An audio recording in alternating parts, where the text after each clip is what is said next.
gets some momentum. He pulls to the outside. Joey Logano tries to block. Right there, Brian Scott looked as though he blew a tire. Oh, problems. Strange things continue to happen.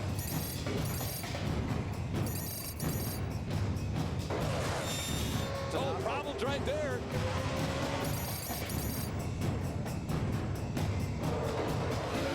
Out of turn number 4. The fans are on their feet. Justin Lofton wins at Talladega.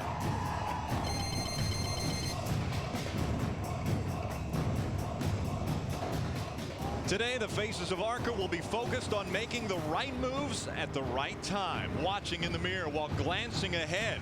Is there a familiar face that I can work with to go to the front and possibly get that first win? Or will it be Steve Arpin going for 3 in a row on his way to his first championship? We are in Talladega, Alabama. Welcome to the ARCA Racing Series presented by RE/MAX and Menards. It's the Talladega ARCA 250 from the Talladega Superspeedway. Gorgeous afternoon, 82 degrees, the sun beating down on this huge racetrack. Not the way it was a week ago when we were in Texas.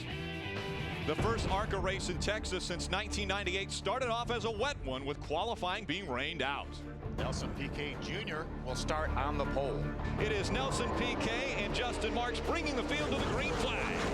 Oh, Mikey Kyle got sideways. Mikey Kyle, he catches Joey Coulter. Did Steve Arpin get caught in it? Yes, he did in the 55. Guys, the right front rub is what they're most worried about. Again, they tried to get the left front fender out, but as the car went down, a bit of confusion for Arpin. The Mixer Lemonade Chevrolet most likely will come back down pit road.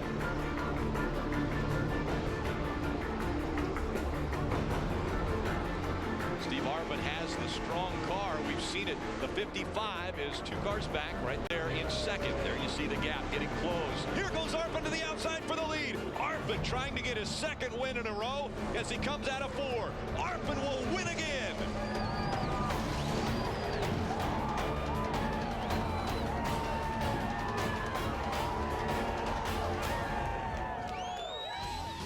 Two wins in just 4 races put Steve Arpin on top of the charts. Just 5 points back Justin Marks. That's because he qualified better than Steve today.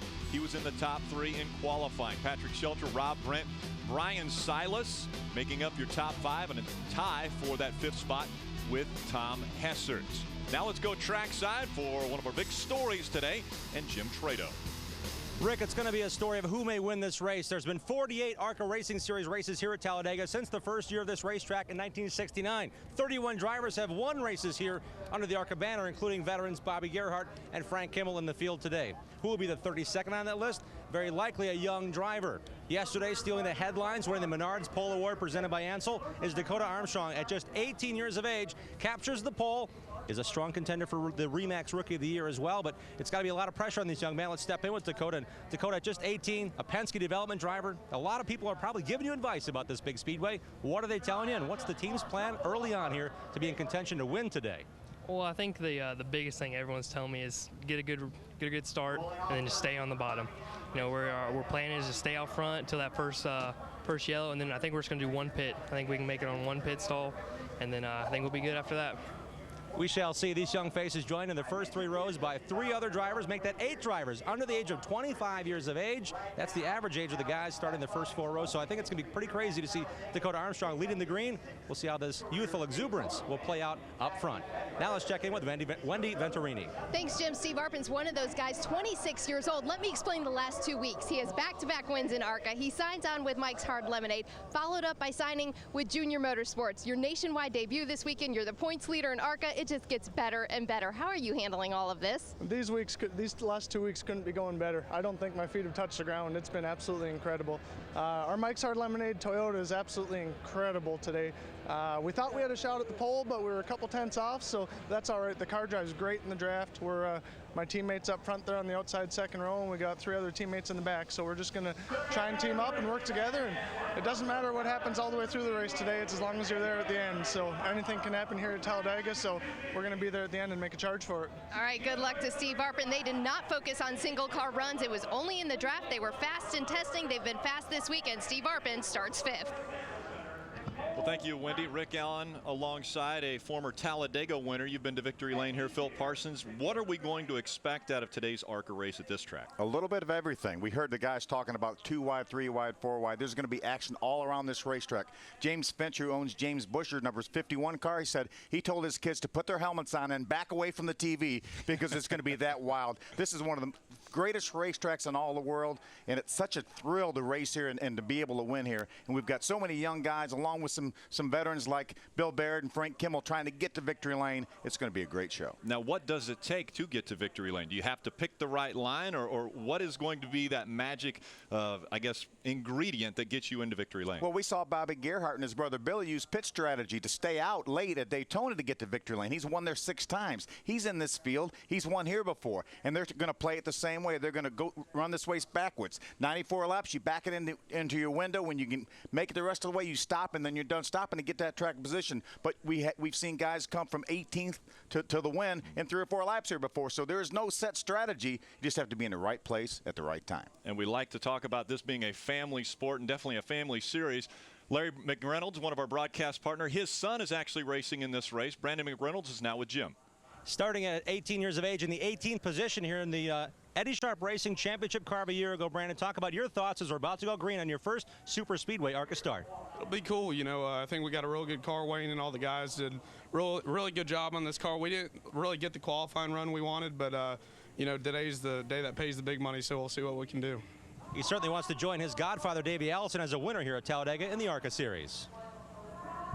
You see the Walk of Fame, Davey Allison Memorial. We heard Brandon McReynolds is the godson of Davey Allison, and he was actually in Victory Lane when he was 1 year old, so he'd like to get back there. This is downtown Talladega. They have a great thing right in the square there. I know I was there to accept an award from my brother Benny a couple years ago. Just a great job here, and obviously named after Davey Allison, one of Alabama's favorite sons. And that is the Walk of Fame here in Talladega. So the drivers are strapping in, getting ready for the command. The pre-race ceremony is about to get underway. Stay with us here on Speed. We've got racing next.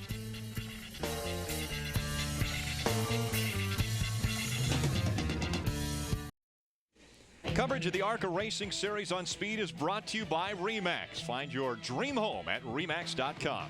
And by Menards. Save big money at Menards. Welcome back to Talladega Superspeedway. Joining us for today's broadcast, Ken Schrader will be up here in the booth. 15-time winner, 15-time pole winner also in the ARCA Racing Series. As you see the field moving down the back stretch, the starting grid was going to roll across the top of your screen. Dakota Armstrong and Mikey Kyle making up row number 1. We take a look at our Burger King track description of this 2.66 mile Superspeedway, guys. They said, let's make the biggest and the baddest racetrack in the world, and they did it here. 2.66 miles, 33 degrees banking. Kenny, they repaved this thing 3 or 4 years ago, and it is unbelievably smooth as glass. It was pretty good before, but now you just use any part. If it's black, you can race on it, and the guys do the apron too. Take a look at our race analysis. We're going 94 laps, 250 miles. As you can see, the pit window from 55 to 65 laps. That means these guys can run the majority of this race, you know, and on one pit stop. So we may see guys come in around lap 30, lap 40 and say, hey, that's all for me. They said the tires are really, really good. No issues there. Hoosier's been bringing good tires, and it would be real, almost for sure the winner's going to do this on one pit stop, I believe. We're going to be riding along with a few different drivers, 2 of them to be exact. One of those being Joey Coulter. He's going to start in the 16th position. We're also going to ride along with Steve Arpin, winner of the last 2 races. He has Mike's Hard Lemonade on board, and he will start from the 5th spot, going for 3 in a row. The field making their way through the tri-oval. This is one of the unique things about Talladega Superspeedway. Normally we would see the start-finish line right where they are now. They have to come about 200 yards out of that tri-oval. Green flag in the air. We're underway.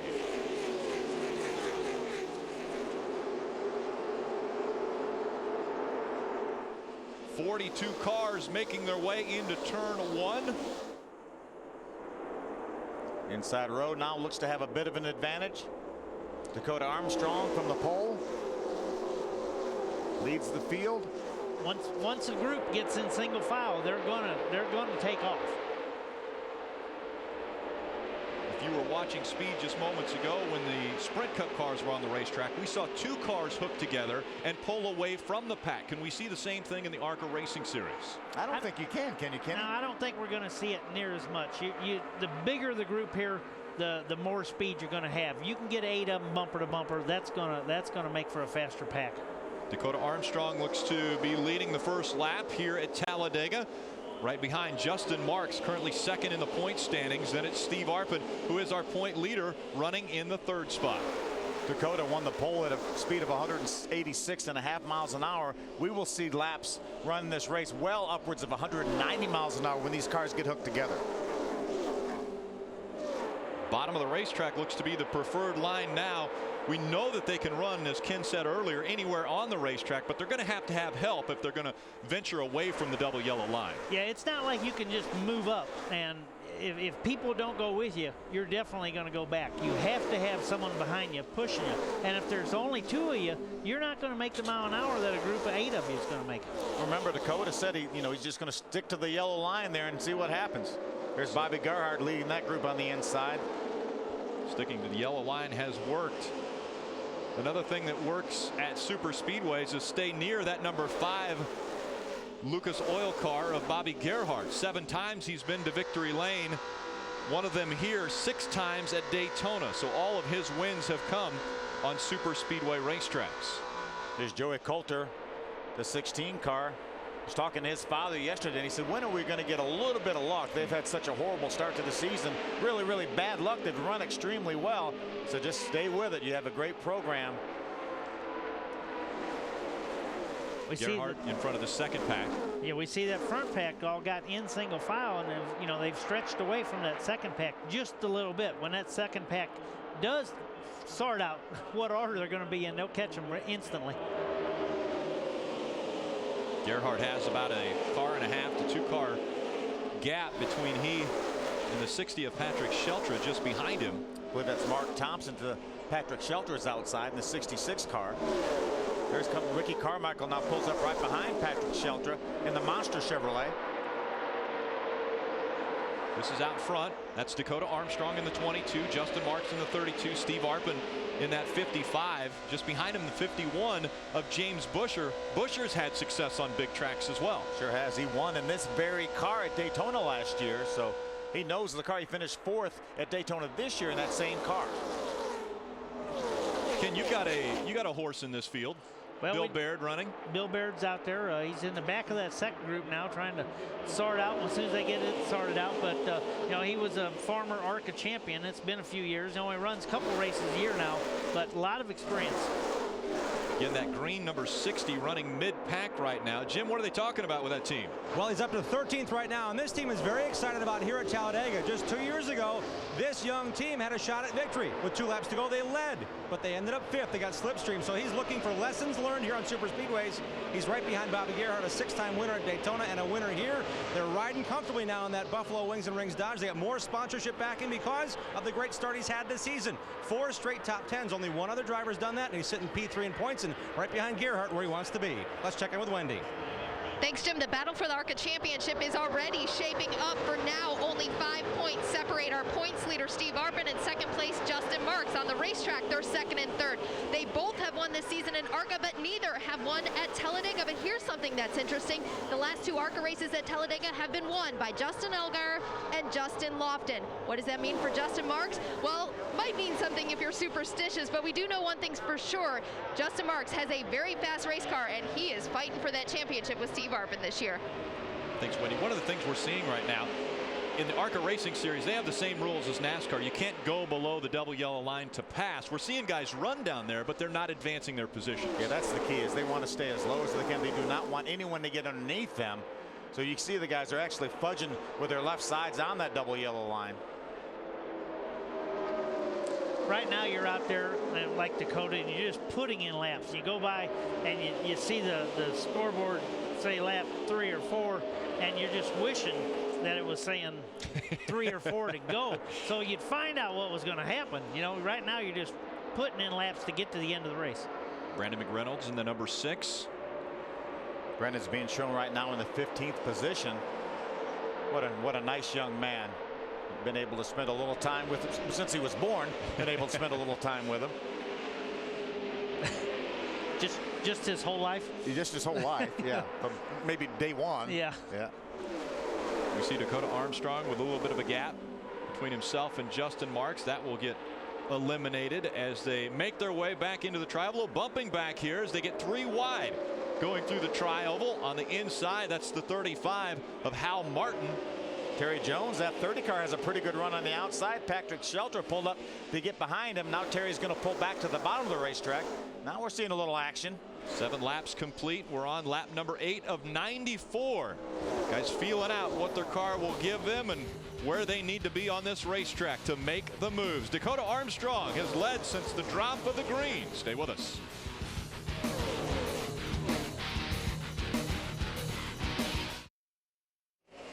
And welcome back to Talladega Superspeedway, the ARCA Racing Series, presented by Remax and Menards. 5th event of the 2010 season. Dakota Armstrong still out in front of Justin Marks. As we went to commercial break, things were getting a little dicey back here in the back, and they still haven't sorted out which line they want to run in. But now we've got the 2 packs that have merged now. We had 2 distinctive packs before. Now they're all together. We saw the 5 of Bobby Gerhart way in the back of this pack, and that Lucas Oil number 5. He actually dropped back a ways. Now he's about 2 or 3 car lengths behind this pack. Looks like he's trying to get out of the way of a problem. It's, you know, when you're on that track, you're potentially in the way of a problem. You know, it's just, that's just the way it is here. Things get crazy.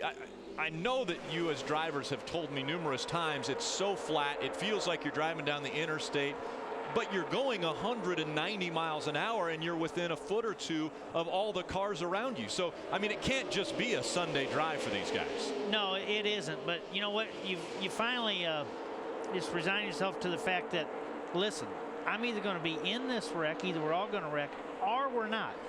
All I can do is do my deal all day, try not to be the one to cause the wreck, and hopefully no one will cause it today. You know, we've seen that people employ the strategy before where, okay, I'm just going to ride to the back. I'm going to ride around the back till we get late in the race. But, you know, I don't see anybody of the good cars making their way towards the back right now. I think everybody, and the guys are really doing a terrific job here. We did a lot of single file racing early on, but now they've ventured up. They're 2 wide, even 3 wide in some places. Yeah, don't talk too quick about this, okay? You're making me nervous because, you know, it's starting to get everybody got in line. Now it's like, well, now we got to see what we got. We've seen a little bumping coming off 4. Guys move up a little bit, and there's 3/4 of a width of a car inside. So that's when it all starts dicing up. You know, this track is as smooth as glass, Rick, but nonetheless, the wind buffets these cars around, and they bounce around a little bit. So even though it's as smooth as it is, they still move around quite a bit, and that's why, you know, all you got to do is one guy zig when the other guy zags. As we see them 4 wide down the backstretch, then you can have a problem. You know exactly where you're putting your car, within a foot or so. You see a breakaway of about 8 cars in line, and then behind that it's 2 by 2, and now we're getting 3 wide back there. Maybe a little contact. That's 66 of Mark Thompson on the outside. 43 of Kyle Martle.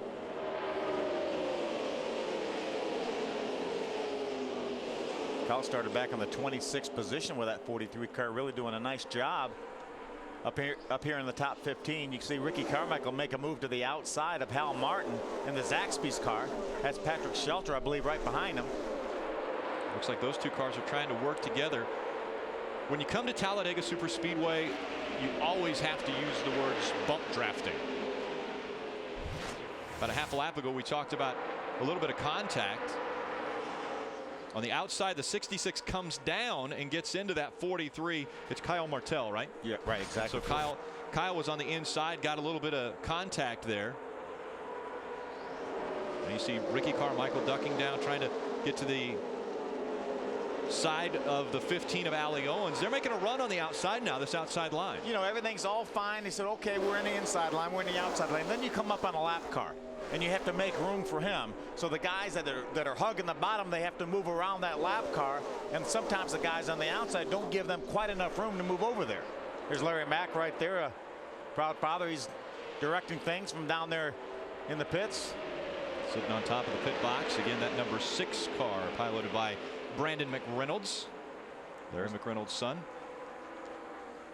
He told me earlier that he was going to be the father. He wasn't going to be coaching. He wasn't going to be, helping anyone as far as what calls to make. He said, I'm going to be the father. And then he sat there for about 2 seconds and he said, but I will say a few things on the radio. Well, you have somebody with his experience. He's been around. He's won so many races. He's an invaluable asset to Brandon and that entire team right now. So he needs to be involved. No matter whose box he stands on top of, he's definitely valuable. Brandon McReynolds has moved up into the top 10. He's running in the 10th spot now as they continue to make laps around the 2.66 mile Superspeedway. Dakota Armstrong has been on the point since the drop of the green flag. Larry McReynolds patiently watching his son make his way toward the front. We'll be back with more ARCA racing in Talladega.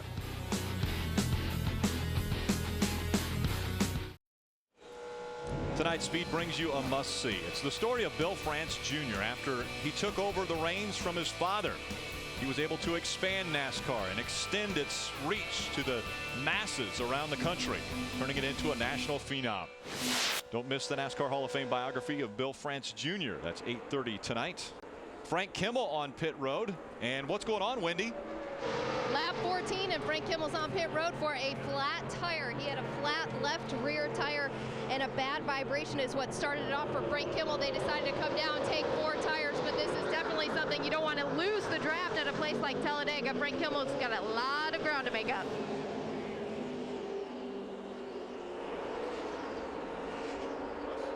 Yeah, Frank Kimmel also has been hit with a penalty. He was too fast entering on pit road, and that is not going to help out his chances. You know, that may have been a situation, though, he may have felt that flat tire at the last second and made his way to pit road. Even though he was speeding, that's far better than riding all the way around this racetrack with a flat tire.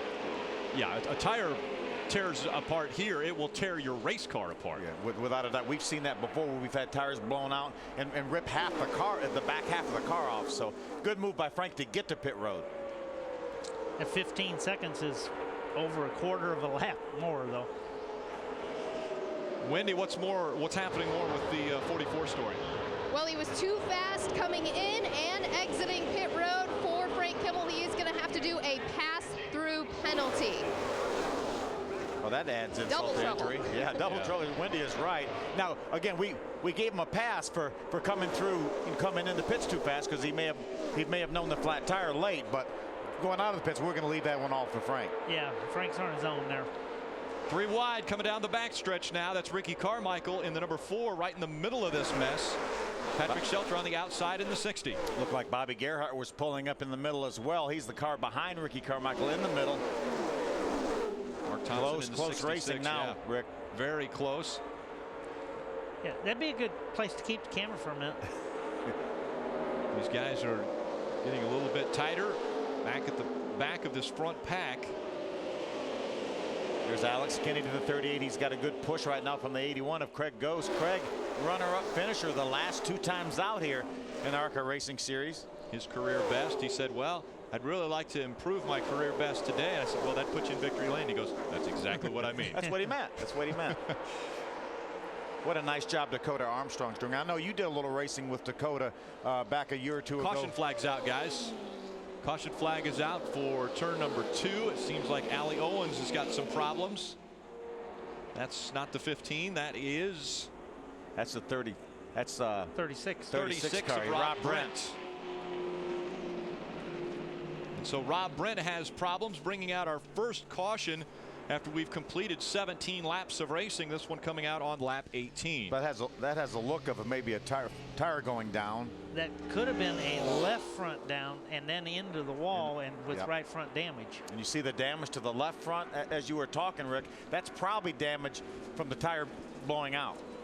Tire blows out, tears the left front fender and part of the hood off, and then that sent him into the wall, and there's a lot of damage on the right side of that race car. So he brings it to a stop. The safety crew will get out and they will take care of Rob Brent. We've completed 18 laps. That means we're not in the pit window yet where these guys can make it the rest of the way. There's Brent Cross. He's going to get our first Aaron's Lucky Dog of the day. Big weekend here for Aaron's, sponsoring the Aaron's $4.99 on Sunday, and had Mikey Waltrip driving the 55th anniversary Aaron's car on Sunday. Under our first caution, a little bit too early if they want to stop one time and make it all the way. We'll see if anyone tries a little pit strategy here in Talladega.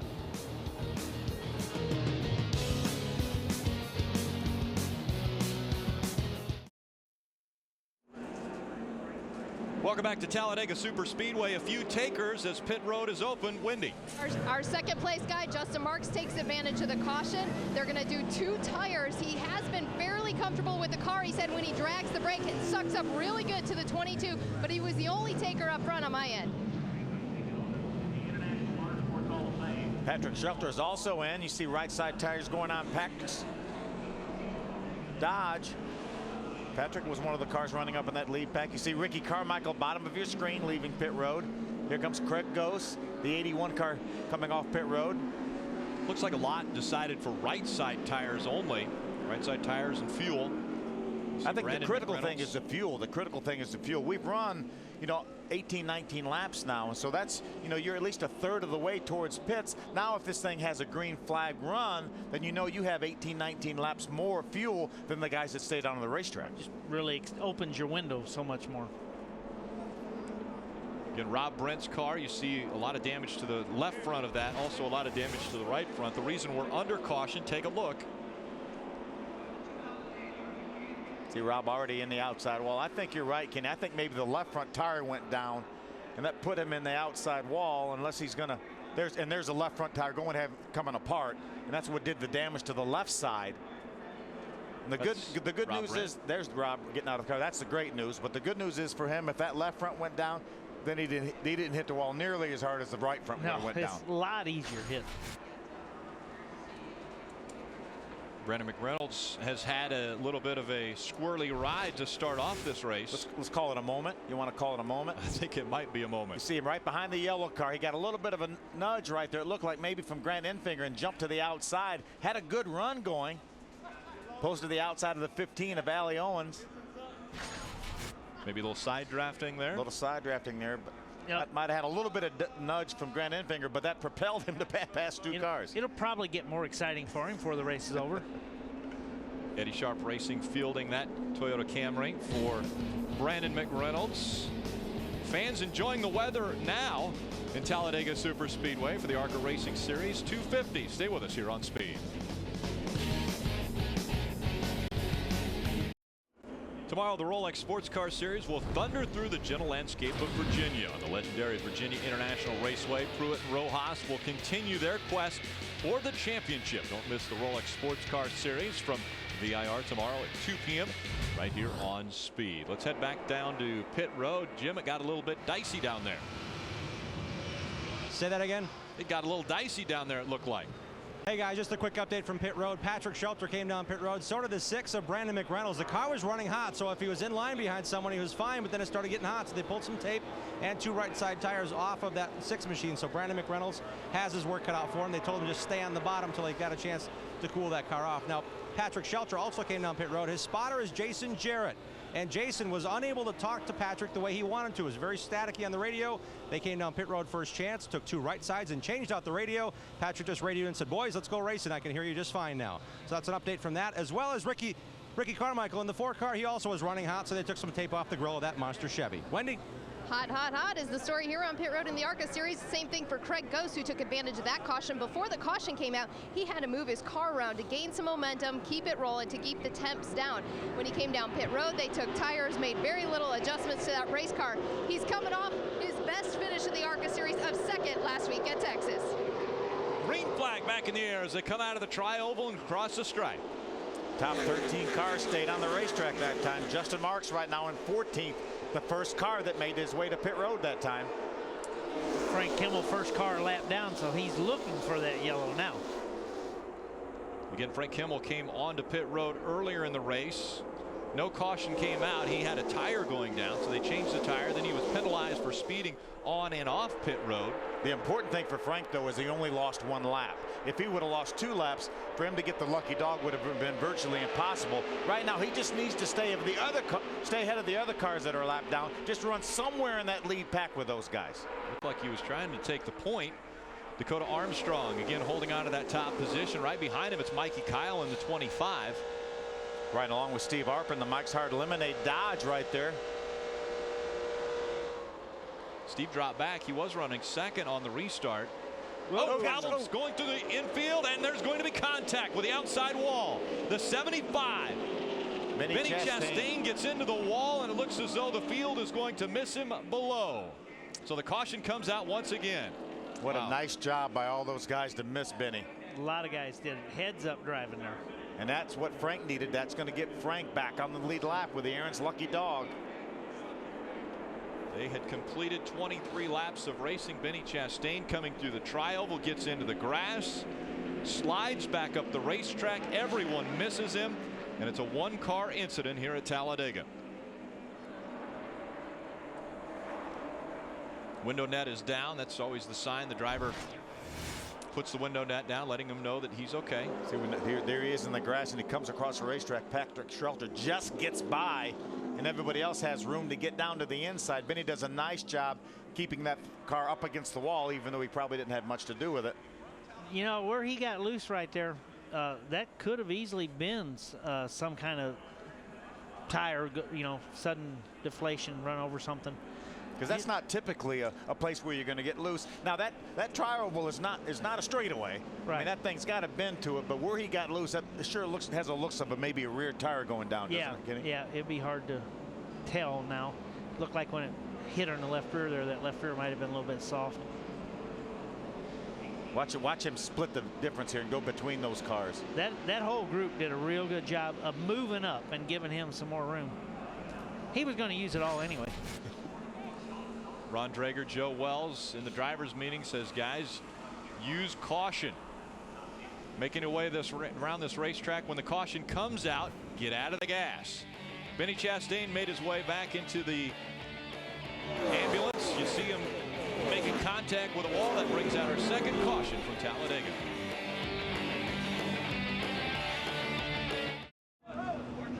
Welcome back. Pit road open once again. Wendy Venturini.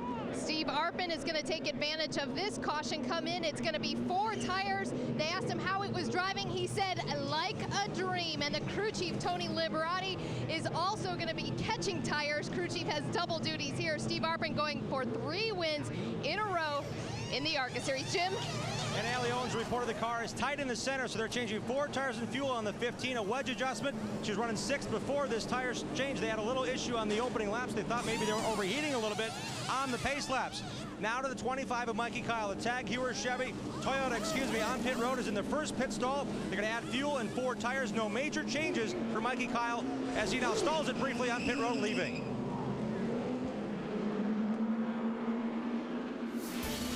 So a few cars taking advantage of this caution. This is why we were under caution. Take a look at that 75 coming through the grass.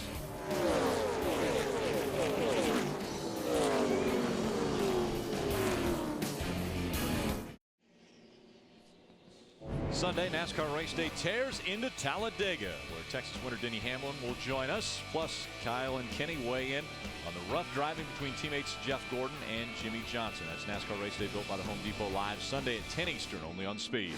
We're going to take a look back at the 1987 accident involving Bobby Allison that really ushered in restrictor plates. Happened right here in the tri-oval back in 1987. There's our lucky dog. Frank was able to get that Aaron's lucky dog. He will be back on the lead lap, and all his speeding penalties now have been nullified. Let's go back down to pit road and get an update on who came down. Wendy?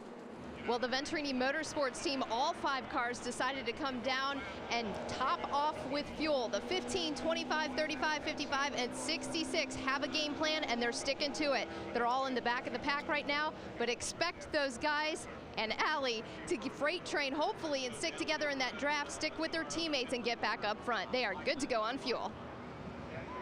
Jim? and they'll have a Superspeedway veteran in Bobby Gerhart. He's won once here, 6 at Daytona. He came down pit road just now and pitted the very last car on pit road on lap 31. Not only did they want fuel, they wanted to jack the car to get every ounce of the fuel in this race car. If anyone knows how to get maximum mileage, it's the Gerhart brothers, and Billy made the call and Bobby came down. They jacked the left side just to get more fuel packed in the fuel, so that Lucas Oil Chevy. Guys, I talked to Billy Gerhart this morning. I said, what kind of fuel mileage you get? He said, really, really good. He said, this car is exactly like we had at Daytona, with one exception. We have a different carburetor to get better fuel mileage. I think that they may be in their window right now and make it the rest of the way, even without the aid of more caution flags.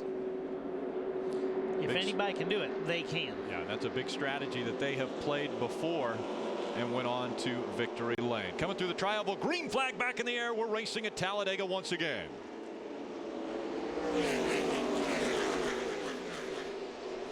I think the front 6 cars have not made their way to pit road as of yet.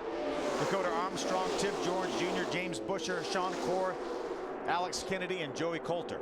Those 6 cars restarted up front. Battle for the lead, side by side for the first time. Tim George Jr. on the outside, James Busher pushing him. It looks like James Busher's going to stay behind the 31 and help him get by that 22 of Dakota Armstrong. We'll see what happens to James Busher now if he gets hung out to dry. Joey Coulter in the 16 just behind that 51.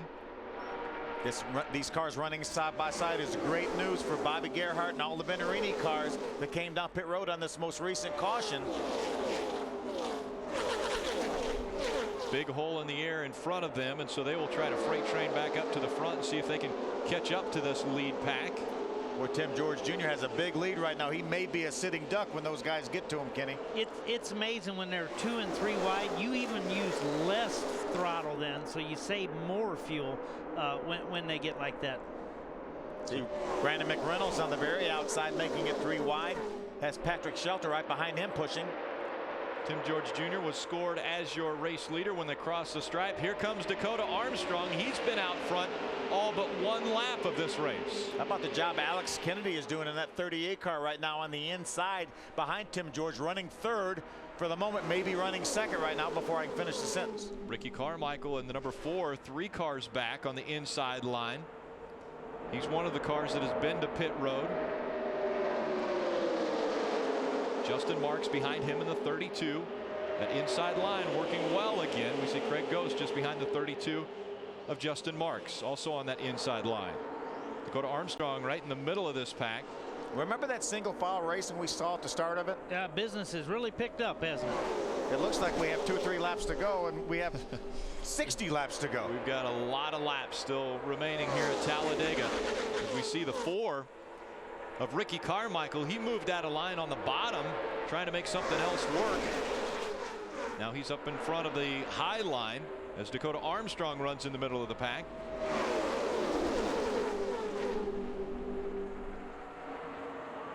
Three wide as they come in front of the grandstands.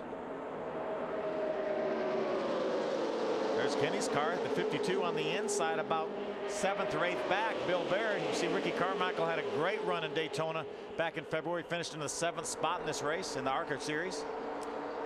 Most of the time, if you get 6-7 cars on the inside, 6-7 on the outside, eventually that inside line will win out. Just that little bit shorter distance. Because they essentially run the same speed. They run the same speed, yes, sir. Moving back and forth, trying to figure out which line to stay in. Dakota Armstrong now on the high side, trying to stay in front of the 4 of Ricky Carmichael. James Busher, the 51, right behind Ricky. See Bobby Gerhart in the middle now, about 3rd in line behind Sean Corr in the 82. Yeah, Mark Thompson in that 66. He got a little bit squirrely. Yeah, both of those cars were on pit road the very last time they were able to under caution on lap 31. Goes another move to the outside, trying to take over the top spot. Alex Kennedy wants to take a stab at maybe leading this race. The 38 moving to the outside of the 31. It's Tim George Jr. that's making that inside line work. Craig Ghost now up to 2nd in this race. 4 wide going in turn 3. Mark Thompson dives down in front of the 32 of Justin Marks. That third car up, or in that 4 wide, was Mr. Gerhardt back up there. They have got to use caution making their way through 3 and 4 and back into the tri-oval as they spread out once again. 4 wide coming through the tri-oval. This looks a little bit ominous right here. This group. As you mentioned, it looks like there's maybe 10 laps to go, but there's actually 57 laps remaining in this race. This is why my 14-year-old son doesn't want to be a race car driver. He says, Daddy, that just looks a little bit dangerous. You know, people talk all the time about physically demanding, how racing can be physically demanding. This is not that physically demanding, but it's mentally exhausting running out there 3 and 4 wide for lap after lap after lap. Yeah, at over 190 miles an hour, and as I said earlier, sometimes you're inches from the car next to you or in front of you or behind you. Or all above, all the above. And trying to look 2 directions. Try and look out the windshield and up in the right front and out the mirror. And the side spot mirror, it's just, your head's just constantly moving around. Riding along with Steve Arpin in the number 55. Now he had a huge run there, had to check up to stay in line. Had to pedal a little bit. Look at Chase Mattioli, the 14 car on the inside. Bobby Gerhardt leading that outside line. Let's see if it starts to move. Justin Marks, the 32, right behind him. There's Mikey Kyle, the 25. Alex Kennedy now, the 38, hung in the middle. Steve Arpin again came onto pit road under this most recent caution. Wendy, what happened? Well, right now, in between this draft, he feels he has a right front fender rub. If you guys get a good look at it, you may be able to see better than I can, but Steve Arpin feels like his right front fender is rubbing when they got down and dirty in that draft. It looks like maybe the letters have been rubbed off the tire, but I don't see any telltale smoke. Do you, Kenny? No, I didn't see any. And that would have happened if someone would have got into the side of him to get the letters rubbed off.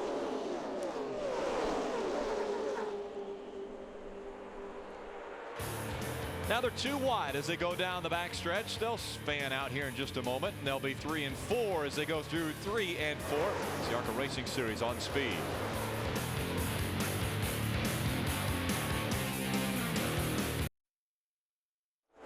And welcome back. The ARCA Racing Series 250 from Talladega Superspeedway coming through the tri-oval.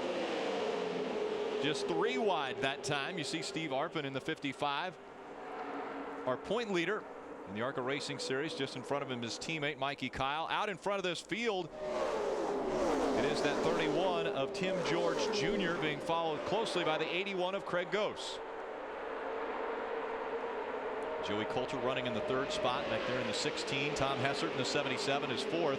And Bill Baird in the 52 running in the 5th position. We've completed 40 laps right now, and remember the 6 cars that have not pitted yet, they're not in imminent danger of having to come to pit road because we've had a number of caution laps, and that will increase the fuel mileage. But I think right now they're probably saying, you know, I'd like to see a caution maybe in the next 4 or 5 laps. Oh, they're going to get it. It looks like, oh, Ricky Carmichael's going to hang on to it. How about that save out of Ricky Carmichael in the 4? That was incredible.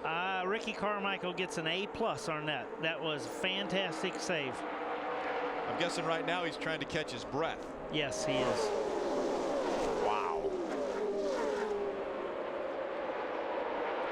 That's about it. Oh, problems again. We had contact down on the bottom of the racetrack. That's Kyle Martell. Kicks that 43. You don't lose that much ground if you don't let up. And it doesn't look like he did much. Ricky Carmichael still up on the high side. Let's take a look back at Ricky Carmichael's ride through the tri-oval here just a lap ago. Look right of your screen, the number 4 car. Looks like maybe Dakota gave him a little nudge.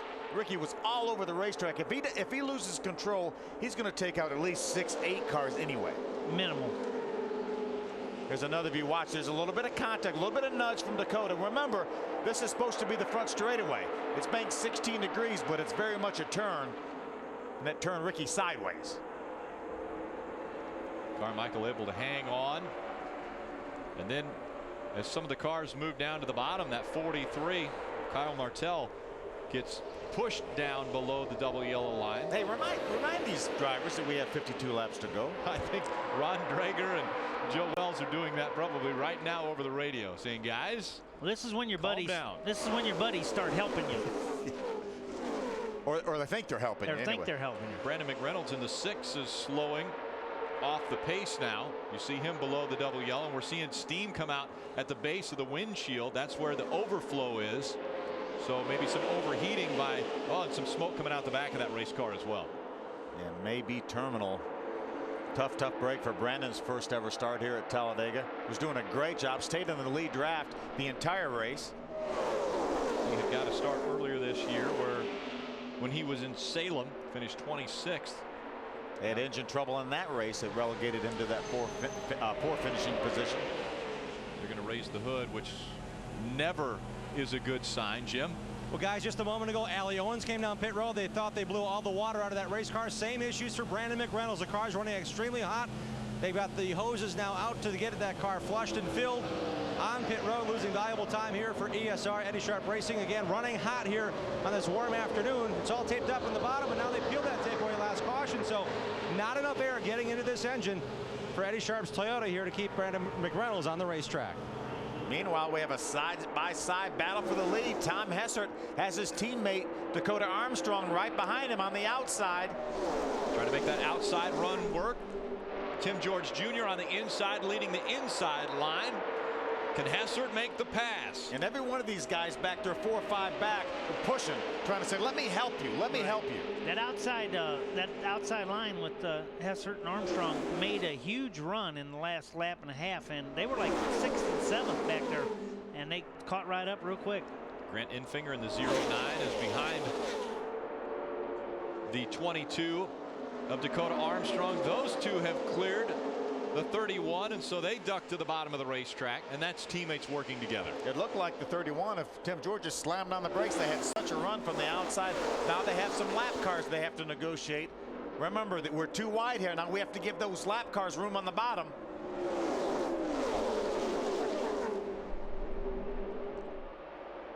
Field begins to fan out as they go by those slower lap cars on the racetrack. It's Tom Hessert, your new leader at Talladega Superspeedway. Dakota Armstrong running second. Coverage of the ARCA Racing Series on Speed is brought to you by Burger King, who remind you to have it your way. By Ansel, for over 100 years, the world leader in hand protection. And by #1 scratch rated doctor, the Scratch Doctor. Keep your car looking great with Scratch Doctor. Closing in on the halfway mark for the ARCA Racing Series, the 5th event of the 2010 season. Out in front of this field, it's the 77 of Tom Hessert. Wendy. It was definitely teammates working together before these laps where they've spread out in 2 rows, but between Tom Hessert and his teammate Dakota Armstrong, he took them with him when they went out front. Now Tom Hessert finished 4th so far, is his best finish in the ARCA Series back at Palm Beach. Tom really wants to gain some points. He's one of our ARCA Series regular, and he dropped 2 spots to 6th after his 20th place finish in Texas. Grant Enfinger, that red car on the outside right now running in the 3rd spot, going to be side by side with the 77 of Tom Hessert in a moment. He finished 3rd here in this race last year, runs a limited schedule, finished 3rd last week at Texas, always runs extremely well. Starting to see a pattern. We're seeing that outside line push the guy up to the lead. We just saw Grant Enfinger do it to Dakota Armstrong, so Dakota Armstrong now out in front as we pass the halfway point. Remember the 22 car and the 77 car, our teammates. Look like Tom Hessert thought about maybe moving to the outside of Dakota Armstrong, wasn't able to gain any ground, and that allowed Tim George, the 31, to get side by side with him on the inside. But it also positioned him in front of Grant, who might be able to push him right back up there, I think. Here comes that run on the outside. That 82 car, Sean Corr's done a great job right now running up in the top 7 or 8 positions. Look at Frank on the outside, making it 3 wide. Again, Frank getting a lap back after he had a tire go down, had to come onto pit road, then was penalized for speeding on pit road. Battling back on the lead lap now. Remember, one of two former winners here at Talladega in the ARCA Racing Series. And he is almost like he had a parachute on that race car, as we see the 51 of James Busher trying to get by on the inside of that 44. James Busher and the 4 of Ricky Carmichael running together once again here at the back of this lead pack. Wendy Venerini, that 44, looks like he's hung out on the outside now. Is there a problem? No, there's not a problem, but he just got left out, hung out to dry, as you mentioned, Rick. Now, when he got that lucky dog at lap 25, they came down pit road and took fuel only. Frank said, actually, the car is pretty good. He feels good. He had a lot of ground to make up after his speeding penalty. His problem is getting in. He feels his car is slowest getting into the turns. Jim? It's been a car that's been up front and yet to pit is the 31 of Tim George. It's a Richard Childress Racing Development Team, and what he's found is the bottom line is the answer, because his spotter is Mike Dillon, a team principal, and he said, stay on the bottom. We have one more car to pass, and we get that lead back. He's running third right now. He's yet to leave the bottom of the racetrack. That has been the team plan, but he also said he wanted to push the 22 to the front to get the opportunity to get the lead back. So Tim George certainly in the thick of things now for the first time today on the outside. Yeah, that advice went out the door just a few moments ago. Stay on the bottom? Well, Oh, no, trouble, that. trouble. Problems. The 66 of Mark Thompson and Bill Baird to the 52. A hard hit as they go by our cameras. Also involved, we saw There's Alex Kennedy right there with the 38 car. That was the one that caught the wall just in front of us. Part of his tailpipes. Kyle Martell with the 43 slows to try to avoid. A lot of damage to Alex Kennedy's car. Trying to get that to come to a stop. Horrible break for all these cars involved. There's Ricky Carmichael's car. Kenny, one. there's your car on the outside of the 66. That's Bill in the 52. See Mark Thompson trying to pull away from this. You'll see in the replay here, they got one of the guys got hung in the right rear. One of the cars in the middle. Yeah, a little damage to James Buescher's car. Remember, he was towards the back of that pack. Actually, a lot of damage to that Phoenix Construction Toyota. See the window net down. Window net down. That's a great sign as the safety crews will attend to him. Again, just behind him, that 66 of Mark Thompson. Brian Silas with a lot of damage to his Ford. So the third caution of the day comes out. This is the first multi-car incident we've seen in the ARCA Racing Series. They were consistently running around here 2 and 3 wide, and cars getting close to each other. And let's see if we can take a look. Now watch, look at 4 wide. You see cars touch right there. Looked like Bill got hooked in the right rear corner by the 25 car, Mikey Kyle. As you mentioned, hard contact for Alex Kennedy into the outside. Well, look at Bobby Gerhardt. A lot of damage to Bobby Gerhardt. He's not going to win again here on the super speedways. There was a contact right there. Mark Thompson's car gets up on 2 wheels. Patrick Shelter gets a little bit of piece of that. Sean Corr had such a good running. He gets a piece of that. He's bottom of your screen left. See Bobby Gerhardt up against the outside wall. There's Patrick Shelter gets into Mark Thompson. There's James Buescher. He gets into Mark Thompson. Yeah, a lot of damage on a lot of race cars. Sean Corr in the 82 goes down the track. Here comes Bill Baird in the 52. The 5 of Bobby Gerhardt. The 4 of Ricky Carmichael. Riding along, this is Steve Arpin. Boy, he was just in the right place at the right time, down on the middle. It looked like the 25 of Mikey Kyle made contact with the 52 of Bill Baird, and that turned Bill into the outside wall. See, you see that Sean Corr and the 25 got very close. The 25 moved down to give the 82 more room, and when he did, he caught Bill Baird in the right rear corner. Hard glancing blow by the 38 of Alex Kennedy. Yeah, thank you so much for the safer barrier. Watch when Alex Kennedy makes contact with a safer barrier. He's going to come from the bottom of the racetrack. He's going to get hooked right there. Watch the safer barrier. Look at it give. It's unbelievable how much. They say it takes about 1/3 of the energy out. That's styrofoam, those triangles that are behind the steel wall. Wendy? Lap 19 was the last time Justin Marks was on pit road. They're taking advantage of this. It's going to be fuel only. Take a tear off, pull some tape. They're also, if you notice, on the right-hand side of the car, they're going to bang out some damage that they sustained earlier and add some bear bond. Justin Marks is out. Jim? 4 tires and no changes for the 22, the Cunningham Dodge of Dakota Armstrong. The race leader comes down pit road. No changes. Paul Andrews, the crew chief, just wanted to clean out. Ahead of them, already gone, is the 31 of Tim George next door. He had 4 tires and fuel. No adjustments on that RCR Chevrolet either for the 2 drivers that have been sharing the lead thus far in the race. You know, what a horrible break for all the drivers involved in that accident, but what a huge break for those 6 cars that had not pitted yet. Oh, it worked out just right.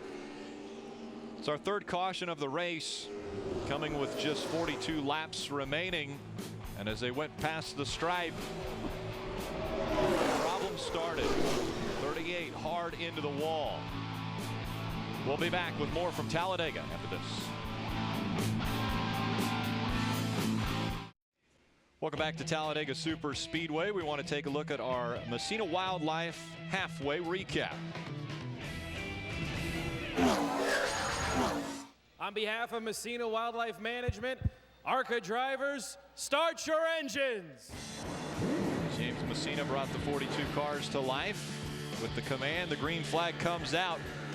First caution comes out on lap 18. It's the 36 of Rob Brent who blows the left front tire, and that sends him into the wall, doing a lot of damage to that race car. Caution number 2, middle of your screen. Vinny Chastain gets loose in the tri-oval, drives up against the outside wall in between 2 packs of cars. Only a single car incident. Numerous close calls today, one of those being the 4 of Ricky Carmichael. How about that? 190 miles an hour sideways, gets it straightened back out. Kyle Martell gets help from behind and turns him sideways. Fortunately, he's able to catch the car on the bottom of the racetrack. Mechanical problems for the 6 of Brandon McReynolds. They have to lift the hood and try to put some water in that race car to cool it back off. And this is our most recent caution, the big one. Bill Baird gets hooked in the right rear corner, turns him into the outside wall. A huge pack of cars running together. A number of good cars taken out of this race. 38 making hard contact. Alex Kennedy with the outside wall. Grant Enfinger shown as your leader after 54 laps. There's been 6 lead changes. Our average speed just over 126 miles per hour. 3 cautions for 16 laps. Everyone has been on to pit road now as we have 19 cars on the lead lap. I don't think the cleanup is going to take much longer. It looks like they're just using the jet dryers to blow off the speedy dry off the top of the racetrack, so it shouldn't be much longer. We'll slip away one more time, see if we can get the track cleared off. When we come back, green flag racing from Talladega Superspeedway in the ARCA Racing Series, presented by Remax and Menards. And welcome back to Talladega Superspeedway, still under caution number 3 as they continue to clean up the racetrack. We've had a couple cautions that have taken place. The most recent, though, the big one here coming out of the tri-oval and headed towards turn 1. Saw the 25 car get into the right rear corner, the 52 car of Bill Baird. Turned Bill sideways across the racetrack in front of oncoming traffic, and then chaos ensued. Take another look. This is from turn number 1. Bill Baird up the racetrack, gets into the 66 of Mark Thompson, then the 38 gets clipped and hard into that outside safer barrier. And Bill's just riding along there, has no idea that he's going to get clipped in the right rear corner, and as soon as he does, it just turns his car hard right. We saw the 66 get almost not upside down, but off the ground. He was headed that way, and one of the safety initiatives that ARCA has done is made sure that the flaps come up to make sure those cars stay on the racetrack. With more on the safety initiative for ARCA Racing Series, earlier Jim Trado took a look at the 44 car. Hey guys, I thought I'd get you up to speed on some things here in the ARCA Racing Series garage in terms of driver safety and stability in these race cars. We know roof flaps have been around for a long time. They've been on these ARCA Racing Series cars, and every car in the series at every track has to run the roof flaps.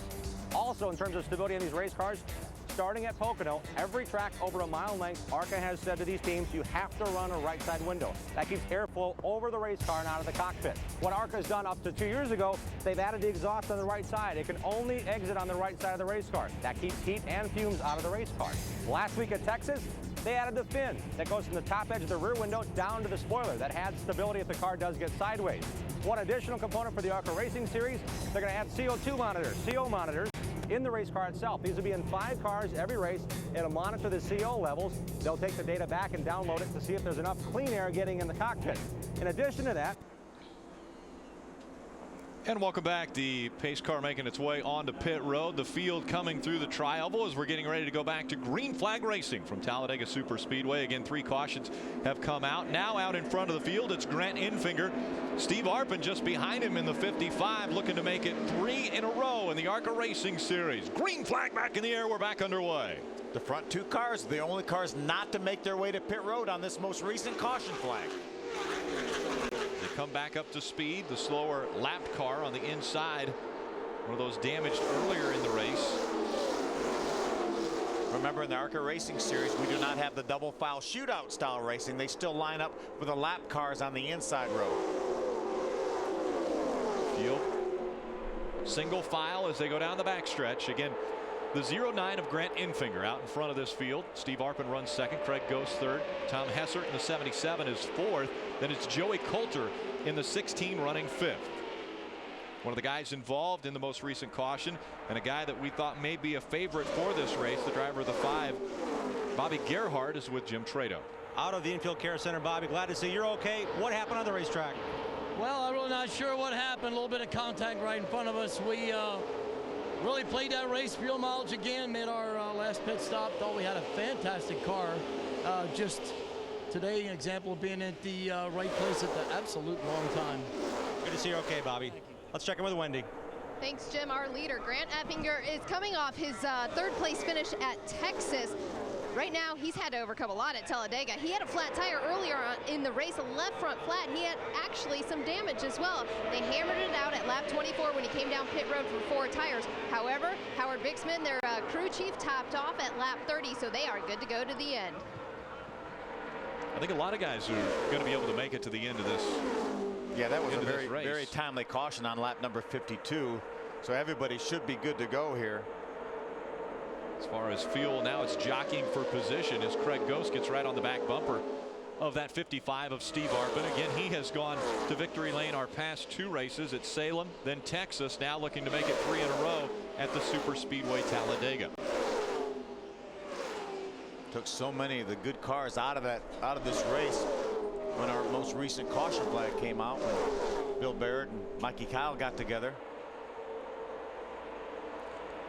We've seen this before, though, and we get them all bunched up towards the end of the race. We still got enough good cars out there for something big to happen. They will be jockeying for position. We're seeing this group of 7 separate themselves, or at least try to. Tom Hessert got hung up on the outside for just a moment. Now he's going to pull in behind the 32 of Justin Marks. Tim George in the 31 car pulling up to the back of his rear bumper. And Dakota Armstrong running in that 9th position. Again, Dakota Armstrong led 30 laps early on in this race. What an amazing 2 weeks it's been in Steve Arpin's life. When we talked to him in the garage area, and just so excited, so upbeat. He got a sponsor, Kenny Mike's Hard Lemonade. They came on board for Texas. And guess what? He wins that race. 2 ARCA races back to back, and then starting 4th, I believe, and tomorrow's nationwide race with Dale Jr. Motorsports. So that's a huge 2 weeks. What a nice young man, too. Great to see good people catching breaks now and then. Yeah, out of Fort Francis, Ontario. So Canadian Steve Arpin trying to win his first championship in the ARCA Racing Series. We've had a report from the infield that everyone involved in the incident most recently has been checked and released from the infield care center as Grant Enfinger continues to lead the field around Talladega Superspeedway. We have just 32 laps remaining.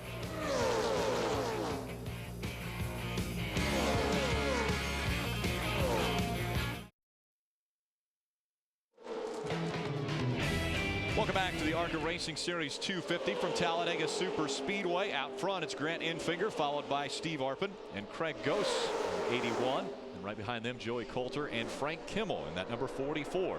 Again, what a rebound for Kimmel after being on pit road for a tire going down, then speeding getting on pit road, speeding getting off pit road. So he had to serve that penalty. Was able to get his lap back thanks to Aaron's, and now running up in the top 5. We have 9 cars now that have broken away from the rest of the field. There's Frank right there. Great job by that Menards team to keep Frank in contention. Running up right now up in the top 5. Remember, only one of 2 former winners in this race. Bobby Gerhardt, unfortunately, we just heard from him a few moments ago. He was the other former winner here in the ARCA Remax or ARCA Racing Series. Presented by Remax. Presented by Remax and Menards. Grant Infinger again out in front, trying to improve on a career best of 3rd. We need to see if Dakota and the 77 and 22 going to get hooked up, because they've shown the speed before that they can maybe get back up there, but they got to get in line. They're at the back of that group right now. They are teammates of the Cunningham Motorsports stable. There you see Tom Hessert making his move to the outside. We'll see if Dakota Armstrong will tack on to the back and see if the 2 cars can work together. See, he just pulled up to the outside. He really didn't have any momentum. That didn't give him any momentum. They need to get a little momentum as they pull up to the 31 of Tim George, then pull out when they have a little bit of momentum. We haven't seen a lot of bump drafting today. Is that maybe because we're hearing about a lot of overheating, where guys want to get some air into that radiator in the front? I think that could be part of it, because you run so much tape that when you're bump drafting, you know, blocks off all the front area car, overheats real quick. Plus, it just hasn't been time yet. The guys know that they're rolling the dice when they're doing the bump drafting.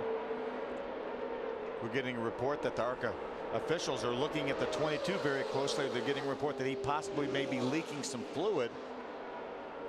It's going to be very difficult to tell right now, because he is the car at the back of that line. Right.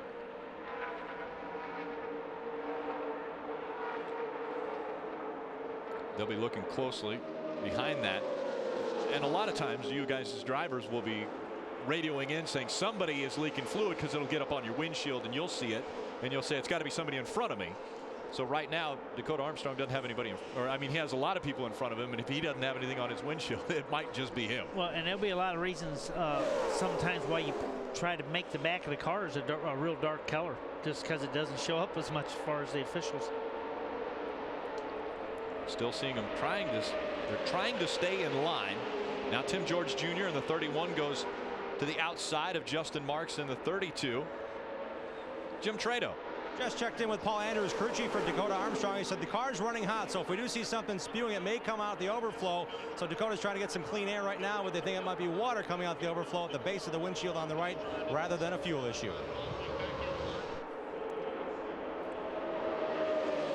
Dakota Armstrong with a run, trying to follow that 31 of Tim George Jr. toward the front.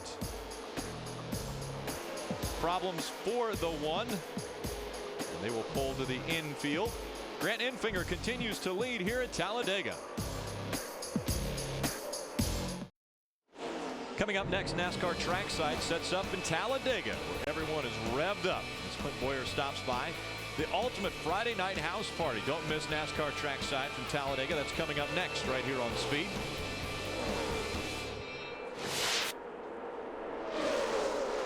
Nine cars have broken away from the rest of the pack.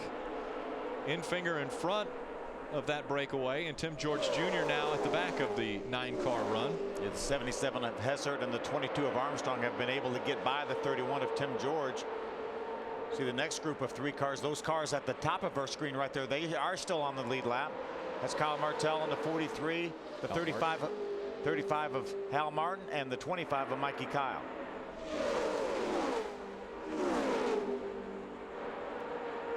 In the Sprint Cup Series, we'll see 2 cars get together and run faster than a pack. Would it be wise for these 3 cars to go nose to tail, or are they in good shape running with a little bit of distance in between them?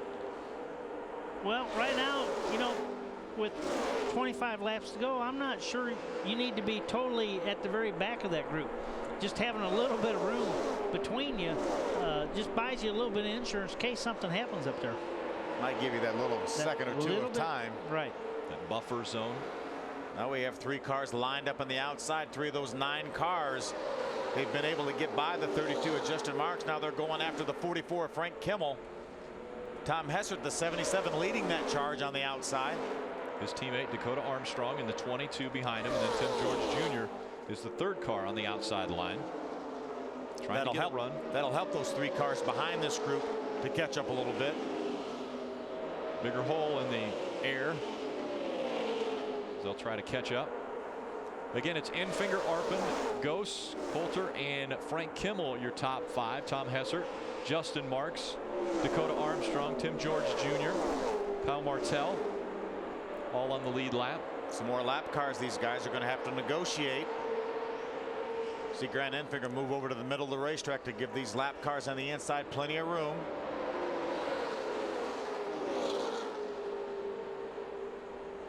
Kimmel losing sight of that bottom line. He may get shuffled back a position or two as he drops back down to the yellow line. Now the 77 moves in front of that 44. Now, is that a good move for your teammate right behind him to get out of that outside line?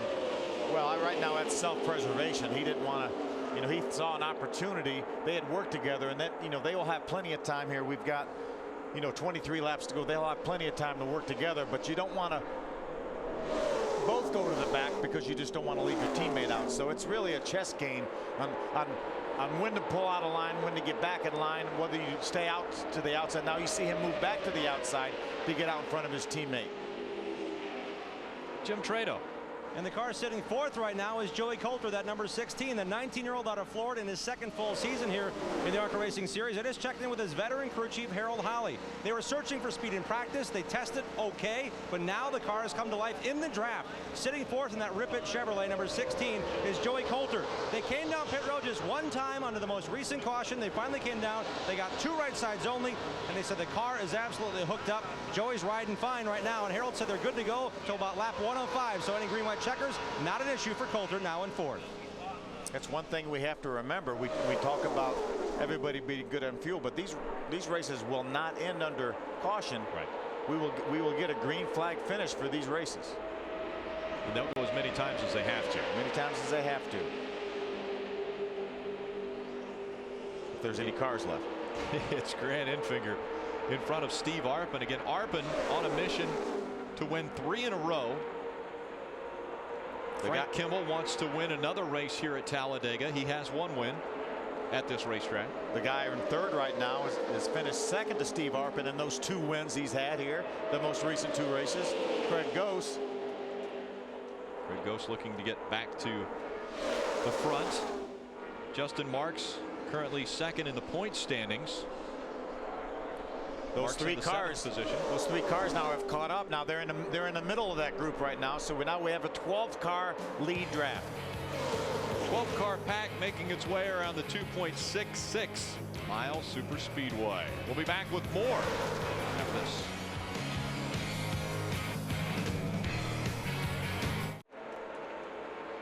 Saturday, June 5th, ARCA Racing returns to speed. See NASCAR's future stars test the tricky triangle. Don't miss the ARCA race from Pocono June 5th at 1 p.m. Eastern, only on Speed. Enfinger still out front. Steve Arpin running 2nd. Craig Gose is 3rd. 4th, Joey Coulter and Frank Kimmel in the top 5. Again, there are 12 cars in this pack that are on the lead lap. Mikey Kyle in that 25 scored in the 8th position. 43 of Kyle Martell running 9th. Look at these guys now.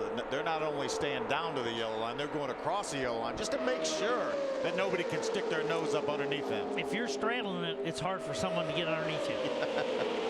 That's what Justin Marks is doing. And remember, as you mentioned, Rick, the rule is you cannot improve your position by going under the yellow line.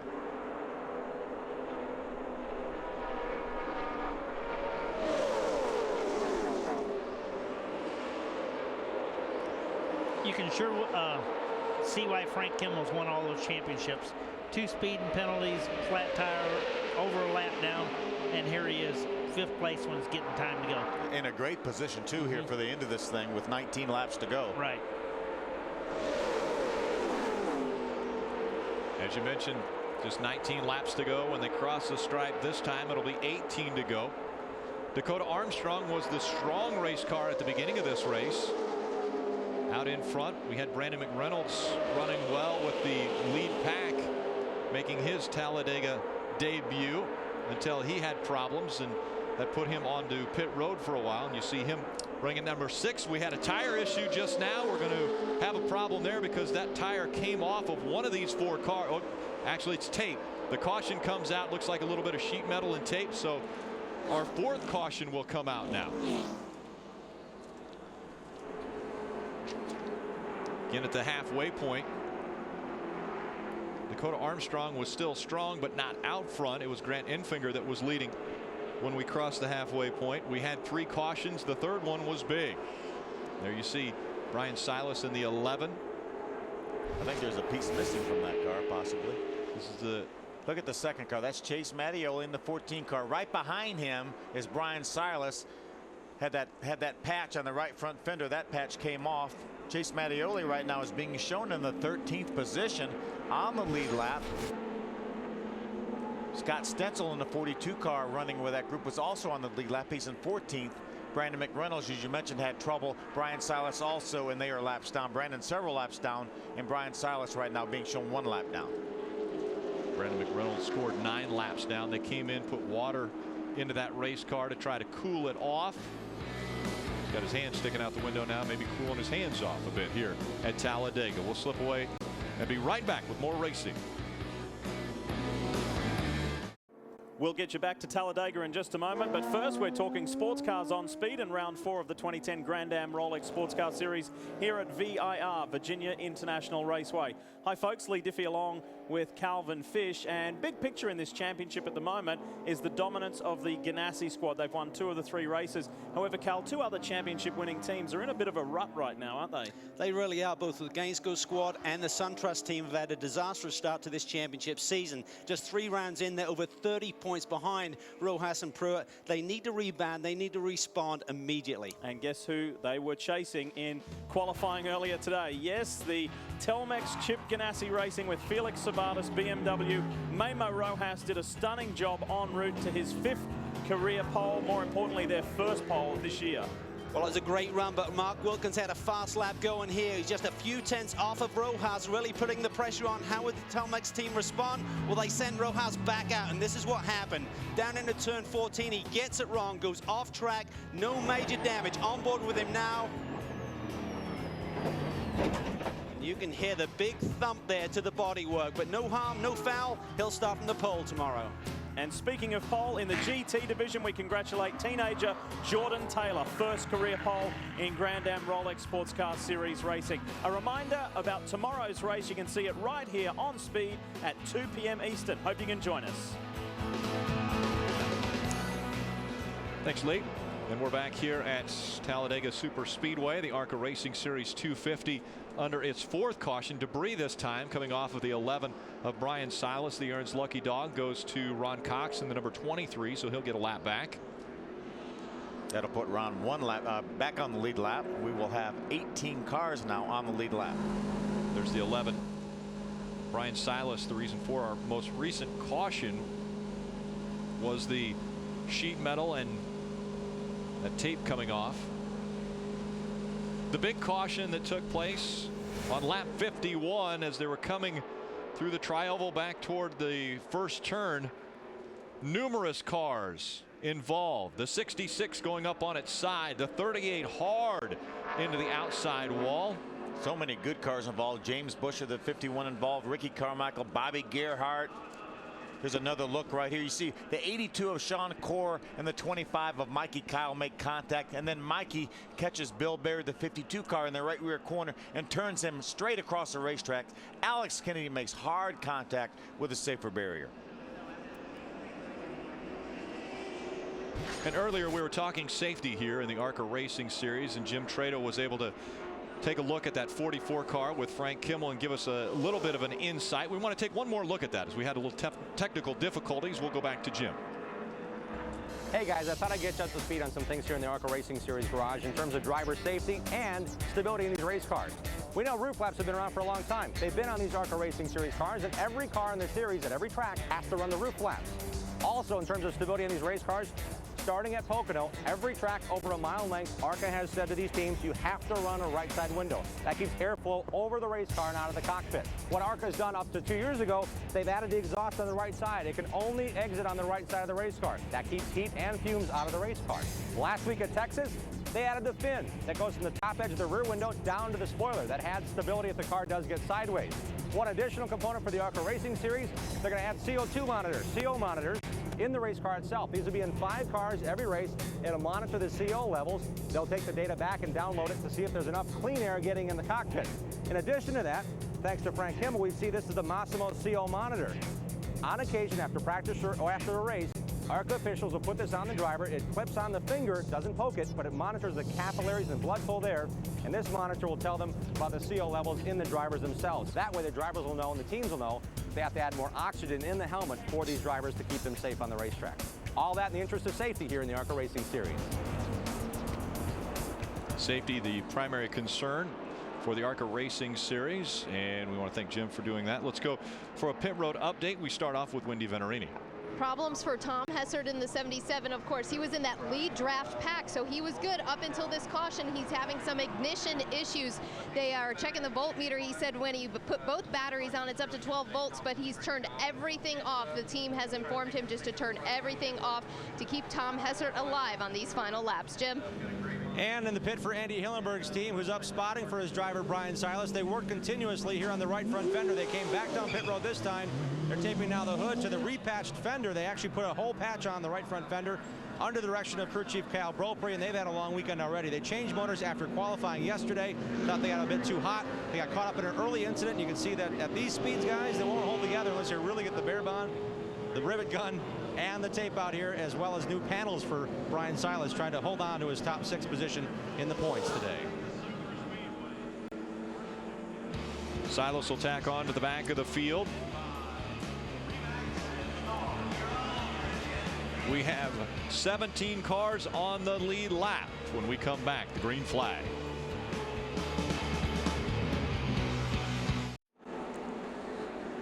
Later tonight on Speed, you're going to want to watch the story of Bill France Jr. After little Bill took the reins from his father and expanding NASCAR, turning it into a national phenom. Don't miss the NASCAR Hall of Fame biography of Bill France Jr. That's tonight at 8:30 p.m. Eastern. You know, the one on Bill France Sr. last week was terrific, and this is going to be the second one of the 5 of the inductees. And Kenny, I knew Bill France Sr., but I knew Bill France Jr. a whole lot more, and what an amazing job he did carrying this sport to the level that it's become. He just took the reins over and really grew it. And I had the opportunity to sit in that office, like I'm sure you did a couple times in the trailer, and get told about my philosophy versus his philosophy and whose philosophy we were going to use. Yeah, his was right. His was right, that's for sure. But what a good job he did of growing stock car racing. Again, that's tonight at 8:30. Closer look at Bill France Jr. Now coming through the tri-oval, led by the 09 of Grant Enfinger. 13 laps of racing to go when they hit the stripe. Green flag back in the air. With 13 to go, everybody's on the game now. Things are going to pick up. Is that what you're saying? Things will pick up. Things are going to pick up. Little different from most of the day, though. We've got the 22 and the 77 back a ways, and they can't waste a lot of time here. How about Steve Arpin just behind that 09, looking to make it 3 wins. Craig Ghost just behind the 55 as the field in line, working their way through turn 2 and down the backstretch. You know, it's amazing with Steve Arpin. You know, success breeds more success. Started out here, got his first win at Salem a couple of weeks ago, came right back to Texas and won again, and here he is in a great position to maybe win 3 in a row. But he's got some great cars running around him. Grant Enfinger doesn't run all the races, but when he runs, he's always competitive. As Wendy said earlier, coming off a 3rd place run at Texas just last week. How soon will the spotters start making deals up on the spotter stand? If I go out, will you go with me? Well, I don't know if there's going to be a lot of deals to be made here. Everybody's on their own.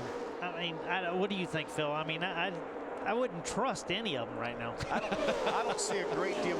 We do have Hal Martin and Mikey Kyle running together, and they are teammates back in 7th and 8th. But right now you got Grant Enfinger, which is a single car team. There's Steve Arpin. He's part of the Venturini stable. But again, his next teammate's back in the 6th spot. And then in third, we have Craig Gose. He doesn't have a teammate around him.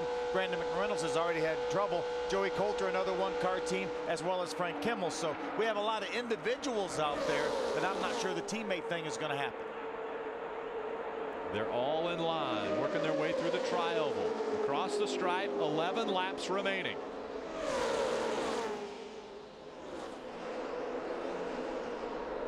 Right now, the 22 and the 77 have lost touch with this lead pack. They're a couple seconds behind. They're going to need for these guys to start running side by side to slow them down a little bit so they will be able to catch up. It may be very difficult for those 2 cars to run down that lead pack. Dakota Armstrong in the 22 won the pole earlier today. Mikey Kyle was on the outside of row 1 when the green flag first flew. Dakota Armstrong led the first 30 laps here at Talladega and now has a lot of work in front of him if he wants to get back to the front and maybe get that first win. Grant Enfinger looking for his first win in the ARCA Racing Series, as well as Craig Gose in the 81. Right now, the top 9 cars less than 1 second apart.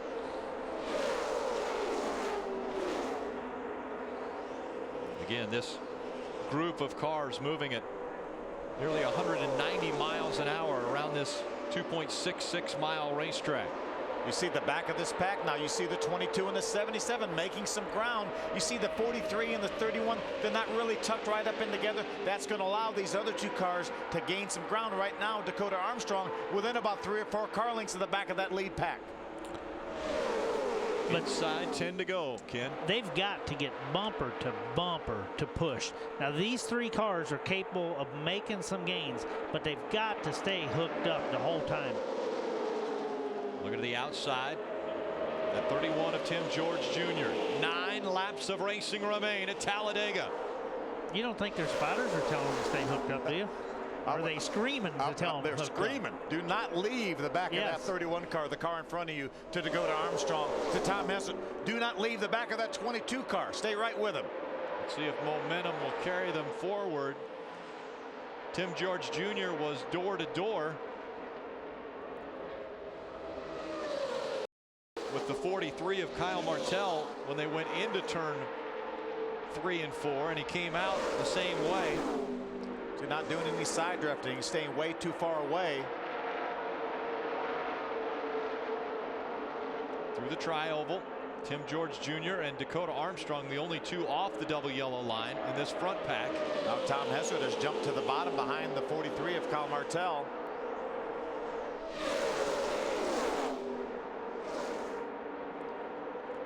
Scott Stenzel, Chase Mattioli, Patrick Sheltra, Nick Igdalski, and Jarek Johnson all on the lead lap. There's 17 cars on the lead lap, and that second pack is closing the gap on the first pack.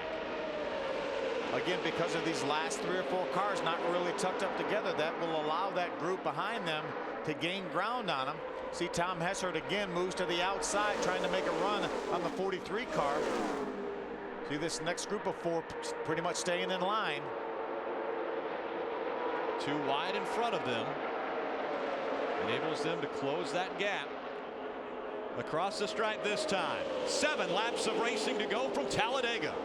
Tom Hessert now making a little move. If the 31 of Tim George could pull right up behind him, maybe push a little bit, they could gain some more ground. This is as far up as they've been since the restart.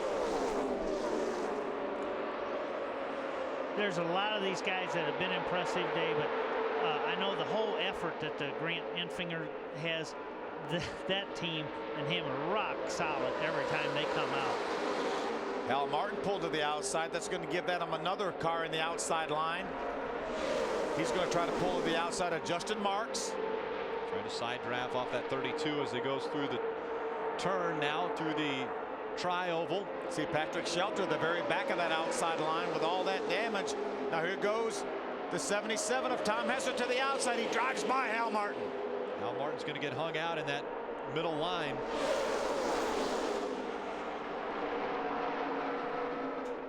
'22 of Dakota Armstrong not able to clear Hal Martin in the 35. So Dakota Armstrong on the outside of 3 wide, trying to get some help from his teammate up front, Tom Hessert in the 77, as that 77 continues to move toward the front. They're gaining some ground gradually. Kyle Martin dropping back to 60 of Patrick Shelter coming into the picture, as well as that 42 of Scott Stenzel. The second pack has caught the first pack. Now they're on the move. This time by the stripe. It'll be 5 laps remaining from Talladega. Tom Hessert has a little bit too much gap on the 31 car. Now the 31 car pulls up behind him, and you can noticeably see them gain speed the closer that 31 car gets to him.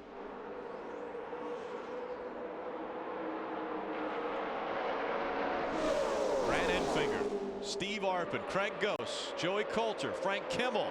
They are your top 5. Now battling on the outside. Here comes the 77 of Tom Hessert. Brandon McReynolds in that lead draft in the 6. Brandon, you see his 23rd position, several laps down right now. I wouldn't be there right now if I was him. I'd be back a ways in case something happens. My car wouldn't get tore up for no reason. One of his hood pins has come loose. You can see the hood flapping a little bit. You talked about the turbulence that's out there on this racetrack. Yeah, I'm like you. I think it's great to get that experience, but right now he knows business is going to pick up here and want to bring that car home in one piece. Final 4 laps of racing. Tom Hessert trying to make the move on Joey Coulter. This is a battle for the 5th position. Takes it away, and Hessert moves to the 4th spot now. It's finally coming. Tom Hessert pulls to the outside of Steve Arpin in a battle for 2nd. The outside line is moving. Here comes Hessert battling for the lead. Steve Arpin tries to get to the back bumper of the 09 of Grant Enfinger. The outside line is moving. Tim George Jr. behind the 77. When they go through the tri-oval, it'll be 3 laps to go. Enfinger moves back out front. Enfinger leads this lap. Look at the speed they pick up when Steve Arpin got to the back bumper of that 09 car of Enfinger. Less than 3 to go. The outside line was challenging for the lead, and now they've dropped back to 3rd. Grant Enfinger right now, he's watching the mirror, Kenny, more than he's watching out the windshield. Right, because he doesn't want Arpin to get in front of the 77 car. And Arpin gave up the bottom of the racetrack. Now he comes back down in front of the 77. That was close. But here comes Dakota with a run. Dakota was out of the contention here about 4 or 5 laps ago. Now he's got a good shot. He's side by side for 3rd with his teammate, looking to get beside of Arpin. There'll be 2 laps of racing to go when they come through the tri-oval. Right now, Enfinger's got 2 huge laps to make the right decisions here. And Dakota's got to run. Patrick Shelter, that's going to be big. With all that damage. One other thing that they're going to have to factor in, there are 4 cars in front of this lead pack that are lap down cars. They're going to catch them.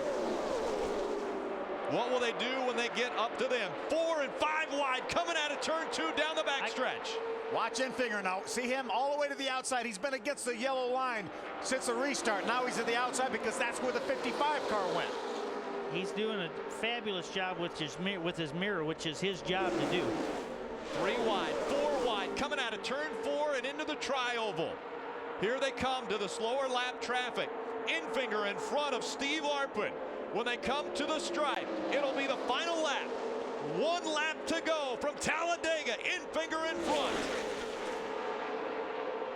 Right now, it's Enfinger's job to keep the 55 behind him. He has no control if they get 3 or 4 wide. He's got to keep the closest car behind him. Right now, Dakota has a run on the outside. Dakota Armstrong, the strong car, coming out onto the backstretch. They're moving back and forth. Jockeying for position as they go down the backstretch. Look at Hessert on the inside. Craig Ghost gives Tom Hessert a shove.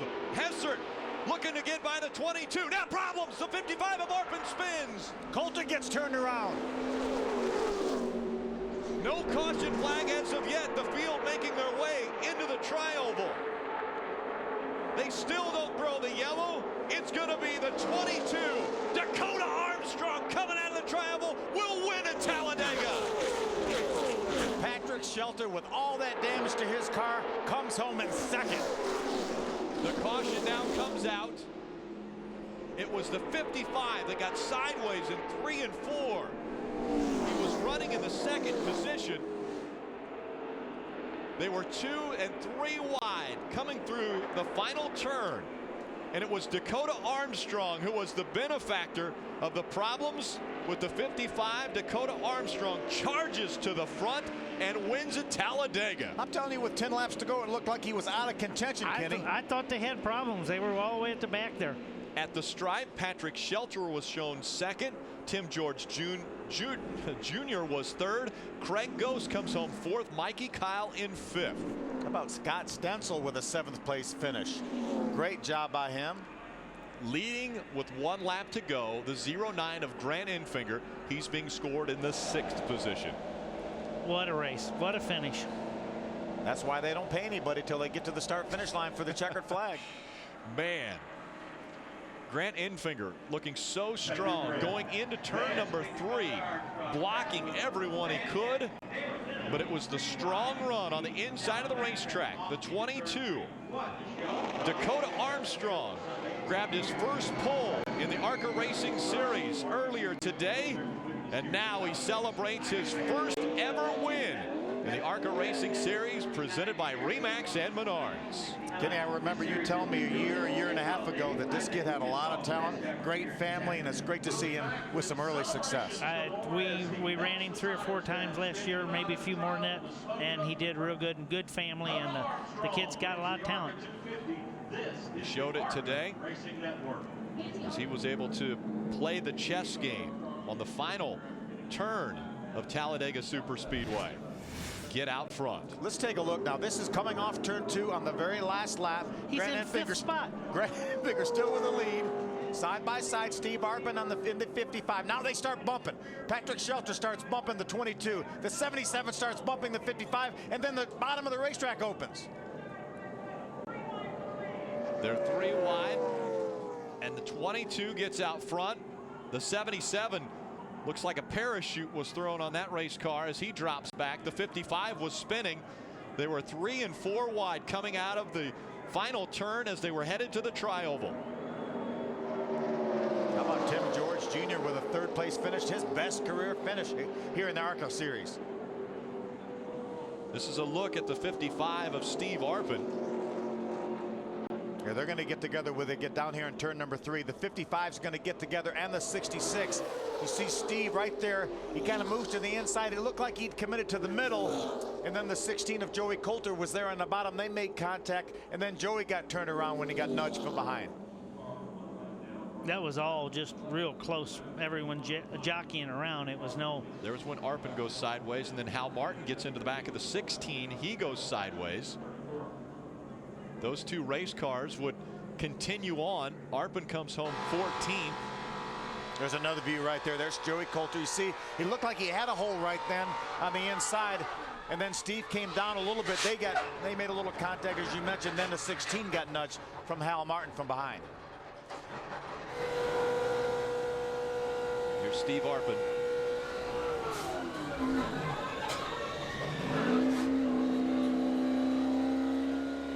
Straightening back out, back up on the racetrack. Grabs the gear. Go, go, go. Back in the throttle.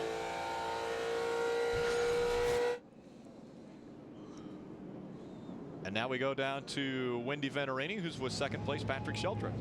Can you imagine this car, Patrick Shelter? Take a look at it. Finish 2nd. They say aerodynamics are so important here, and the Bear Bond did its job for Patrick Shelter. What a ride those final laps. Yeah, it really was. You know, we lost a draft there. We got a little damage, lost a draft. We thought it was going to go a lap down, but the Buffalo Wings and Rings Dodge Charger was real strong today. The guys did an awesome job getting everything back together for us. The last final laps, you know, I seen the outside row moving, so I moved up to the outside, and, you know, we had a good push from the 6, you know. He's doing real good, and you know, I just can't thank these guys enough for working so hard. You came into this race 3rd, but you gained some points because the guys running for the championship finished behind you. That's got to feel good. Yeah, you know, that's what we got to have. We got to have top 5 runs, and we got to beat the guys that we're going against in the championship points. You know, we got to finish in front of them. That's what it takes. All right, congratulations to Patrick Shelter coming home 2nd with this machine. Thanks, Wendy. Dakota Armstrong making his way to victory lane, and we will hear from Dakota coming out of the tri-oval. And that's what he saw. A beautiful sight as the checkered flag flew and the celebration began.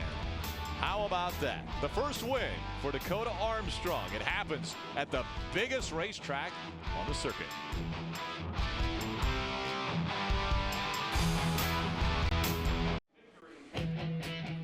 Welcome back. The ARCA Racing Series took on Talladega Superspeedway, and the guy who makes it to victory lane is Dakota Armstrong. Let's go now to Jim Trado. And he was 18 years of age at the start of this race. He aged a few years thanks to this race team. This car was in pieces after Daytona.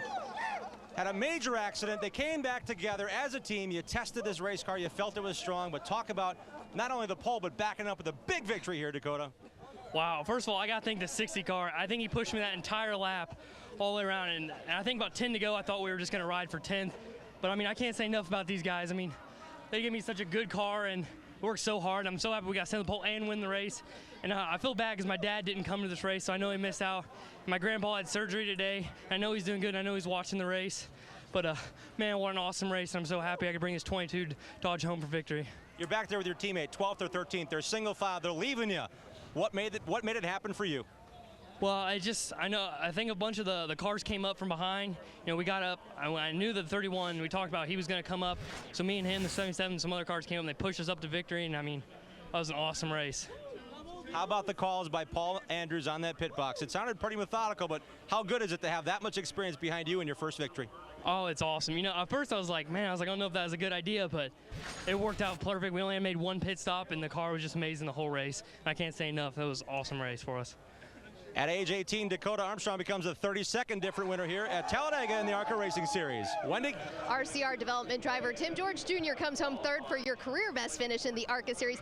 How frustrating, or when you're going through the strategy of the final laps, I mean, there's so much going on in front of you. Well, yeah, there's a lot going on. You know, I'm just listening to Mike Dillon, you know, what he says, and he promised me some oysters and a beer after this. So thanks to Cabana Cachaça for coming on board, and Chevrolet and Richard Childress and the whole 31 crew to put a great team together. Now you're running for points. This is a good day for you, too. Oh, yeah, this is a great day. We'll definitely maintain that top 10, and, you know, it just feels so good to run this well in a plate race, and hopefully more continues in a couple weeks here. All right, Tim George Jr. third, and, of course, RC Richard Childress is right here to congratulate him.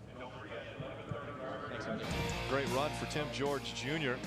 We see the unofficial results. Dakota Armstrong with his first ever win in the ARCA Racing Series. Patrick Shelter comes home second, and Dakota gave Patrick all of the grace of saying, you pushed me around to this win.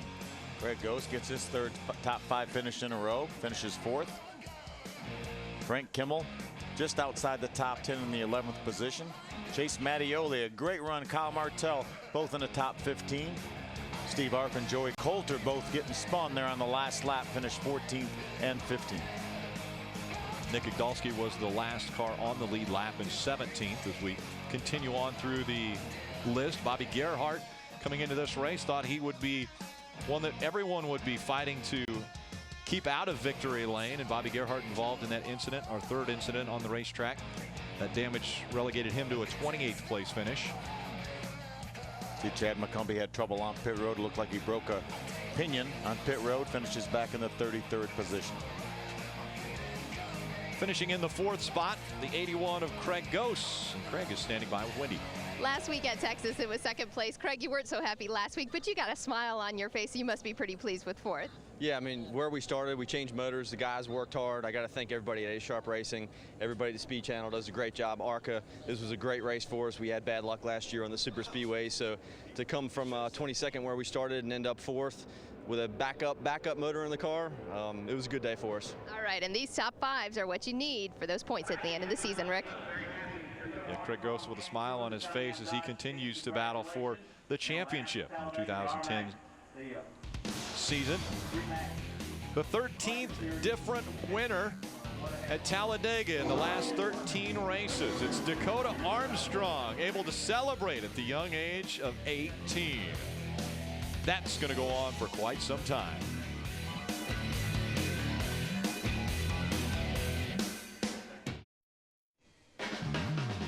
Coverage of the ARCA Racing Series on Speed is brought to you by Messina Wildlife Management. Stop animal damage with Messina Wildlife Management. and by Aaron's. Everyone's a lucky dog at Aaron's. Welcome back to Talladega Superspeedway. Immediately following us in just a few moments will be trackside. Clint Boyer's going to stop by and hang out with the boys. Robin, that's Robin right there. Take a look at what took place in the ARCA Racing Series earlier today. On behalf of Messina Wildlife Management, ARCA drivers, start your engines. When the engines came to life, Frank Kimmel starting back a ways, had to catch up to Dakota Armstrong. He had a problem though. It wasn't as bad though as Alex Kennedy, or excuse me, Rob Brent in the 36. He was our first caution, blew the left front and into the wall. See our second caution, middle of your screen. Benny Chastain gets loose, may have had a tire going down, slides up in between two groups of cars. Fortunately, only a one-car incident. Close calls. The first one, the 4 of Ricky Carmichael. He gets a little help, almost around, but keeps it going straight. Same thing for Kyle Martell on the backstretch. He gets nudged from behind, sends him towards the infield. Does a nice save. They're never even backed off the throttle. Brandon McReynolds in the number 6 had engine problems. They were overheating, so they had to come in, raise the hood, put some water in that. Then the big accident. Big accident. The 82 of Sean Corr gets together with Mikey Kyle. That turns them into the 52 of Bill Baird, turns him into the outside wall, right across in front of all this traffic. So many good cars caught up in it. You see Patrick Shelter getting a piece of that, and he was our second place finisher after repairs. Fourth caution for debris off of the 11 of Brian Silas. Again, Brian was involved in an earlier incident, so they went to work on that race car, got him back out onto the racetrack. Recovered to finish in the 18th position. And here's the last lap here. Everything went wild on the backstretch. Grant Enfinger led for so long. He got split inside and outside. Dakota Armstrong, the 22 car from way, way back, holds off Patrick Shelter for the win. Fine job of celebration by the 18-year-old. Again, becoming the 13th different winner in the last 13 races at this racetrack. And the guy who was leading going into turn number 3, Grant Enfinger, is with Wendy. Thank you, Rick. Yeah, 6th place finish is what it's going to show on the books, but your car was much better than that. How difficult is it to judge that final move on that white flag lap? It's definitely tough. The bottom had been good to us all day, so just trying everything I could. The 55 was pushing me good, and I really got to appreciate him. He really pushed me about 3 laps to go. He bump drafted me all the way down the front straightaway, and really I knew they were holding back a little bit, so I was trying to stay in front of him on the back straightaway. Saw him trying to push up, so I tried to stay in front of the 55, stay towards the middle. Then I saw him coming on the outside, then I saw him coming on the bottom, and I had a bad feeling then. So I tried to protect the bottom again, then come back to the middle. It was just too late. About halfway down the back straightaway, felt like I was dragging an anchor. But I can't say enough about all the guys with Beasley Allen, all our supporters from here in Alabama that came and watched us, and Total Instrument and Electrical Services that came on board, and Stanley Industries. Really got to appreciate them. We only got 2 more shots of this, so we need to bring it home. All right, thanks to Grant. And those 2 more races are Iowa and Michigan here in the ARCA Series. Thank you, Wendy. Celebration continuing for Dakota Armstrong, and it's probably going to continue for quite some time here at Talladega. It's always fun in the infield, but when you're hoisting the trophy, it's got to be a lot more fun. Next telecast on speed for the ARCA Racing Series will be the Pocono ARCA 200. That's June 5th.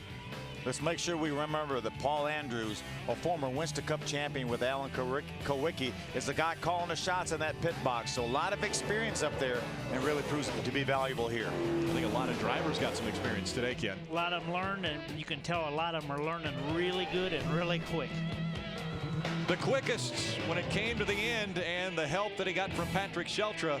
Dakota Armstrong gets his first ever win in the ARCA Racing Series from Talladega Superspeedway.